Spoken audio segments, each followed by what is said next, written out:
Kapila na ka nisinggit sa imong hunahuna nga di na nako kaya. Kapila na ka nihigda sa gabi nga ang imong luha aray nakasabot sa imong kasakit. Pero kabalo ka, wala ka na luya.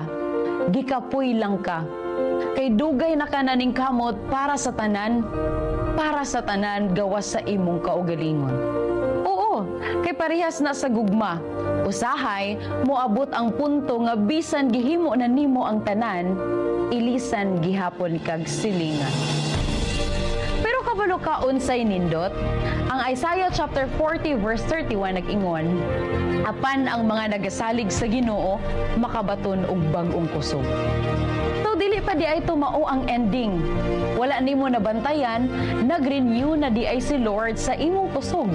Dili lang kay pabalikon kaniya sa kusog nga naa ka before, kun dili dalahon kaniya sa kusog nga mas ligon